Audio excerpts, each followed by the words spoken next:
Gentrovo back here for another top 10 list in Major League Baseball.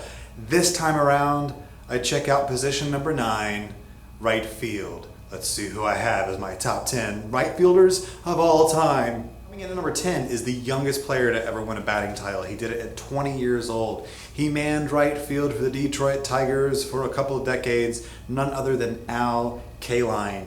He had over 3,000 hits, 15 All-Star games. This guy is Mr. Longevity, one of the greatest defensive right fielders of all time. That's why he's my number 10, Kaline. Coming in at number 9, Pittsburgh Pirate great, Paul Waner. Over 3,000 hits, 333 batting average, OPS plus of 134, won an MVP award. Paul Waner is one of the greatest left-handed hitters in an outfield of all time. That's why he falls to number 9 for me. All right, here we go. Number 8. I know I'm going to probably have some disagreements on this one, but I watched this guy play when I was a late teenager going into my adulthood, and he had one of the best arms I had ever seen. He played for the Montreal Expos, and then he played for the Angels for quite a while, won an MVP with them. My number 8 is Vladimir Guerrero. He never won a World Series. However, I put Vlad up there because offensively he's one of the best hitters I've ever seen. His career did get cut short a little bit. I thought he could have played a couple more years, but maybe he had something wrong with him. I just don't know what it was. But I do find him to be one of the premier offensive guys. He had a lifetime batting average of 318, OPS plus of over 140, 449 home runs, 553 slugging, an MVP, like I said before, 1,496 RBIs, over 100 outfield assists. Vladimir Guerrero, in my opinion, one of the best ever to play the game. Should be a Hall of Famer too, by the way. Okay, coming in at number 7 is none other than one of my favorite players ever to play the game. That is Ichiro Suzuki. In 2001, he won Rookie of the Year and MVP honors. A lot of people thought that he couldn't come over and play the American-style game, and he did. He's become one of the greatest hitters of all time. He had the single-season hits mark with 262. He won 2 batting titles, and in my opinion, I know a lot of people are going to argue about this, and I understand that. He is the lifetime professional hits leader, if you want to kind of get picky about it. I know people are going to probably, debate that, and I get it. But in my mind, hey man, Ichiro, he's the hit king, right? And also the one thing that stands out about Ichiro is like when he came into the league, he had the throw in the athletics game that took out Terrence Long, and I think the announcer at the time said, "It's like something out of Star Wars." Ichiro, you are a Jedi in my mind. That's why you're my number 7. Okay, number 6 for me, another one of my favorites. He was great before I was born, and he was in the twilight of his career when I was a little bitty kid.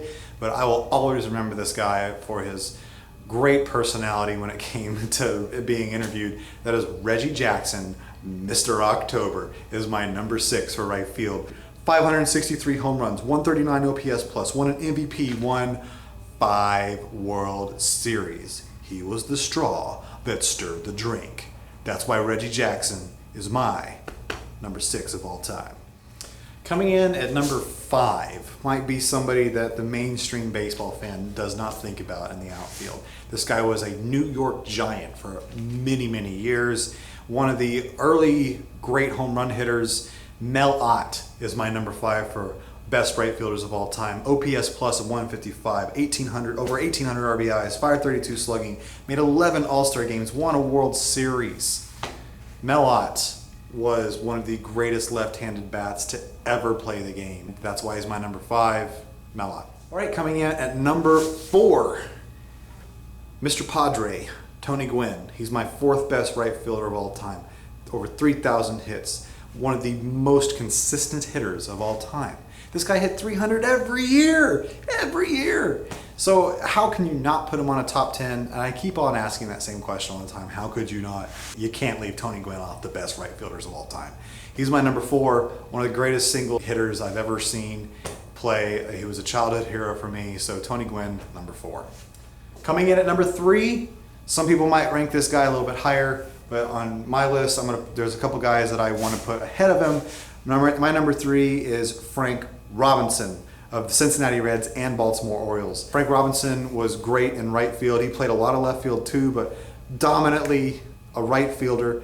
580 something home runs, 2 MVPs, won a triple crown, and now when the Reds traded him, sorry Reds fans, and I know my dad's a huge Reds fan, like that was one of the worst trades of all time, getting rid of Frank Robinson. Ugh, terrible. Good for the Orioles, bad for the Reds. Now, Frank Robinson also is the first African-American manager in the major leagues too, so he is a very, very important figure in the game of baseball. As right field goes, he's up there with the all-time greats. Gotta put him in the top 5, but for me, he's number 3, Frank Robinson. Here's the section where I talk about my almost people that made my list. Some of these, 2 or 3 of them I really, really wanted to put on there. The first one that didn't make it, Larry Walker, a really great offensive player. However, he did spend a lot of time in Colorado, so like, are those numbers boosted or not? I'm not going to discredit what he did. Great offensive hitter.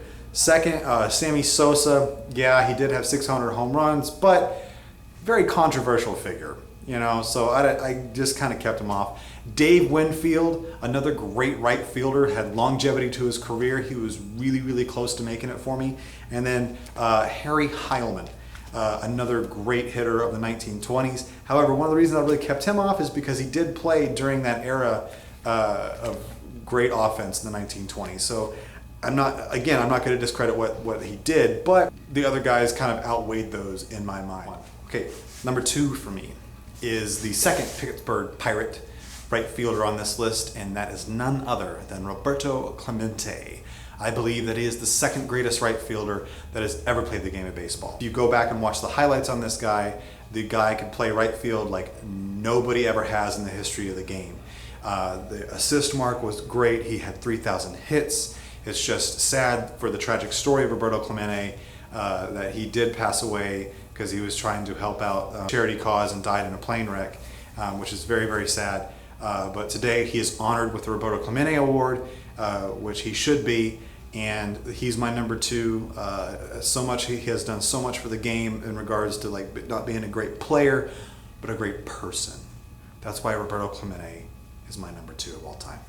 All right, here we go. Number 1, none other than Henry Aaron, Hank Aaron, Hammer and Hank, the individual whose locker I've been able to sit in while I visited the Hall of Fame.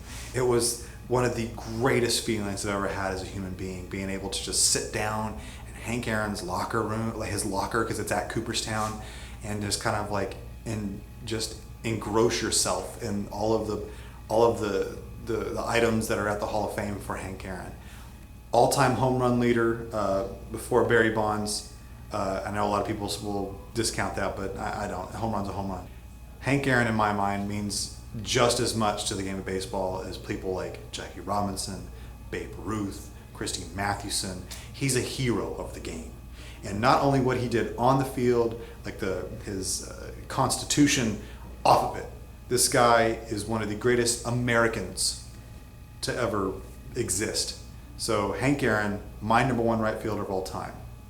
Tell me what you think. Put it in the comments below. I thank you for watching. Take it easy.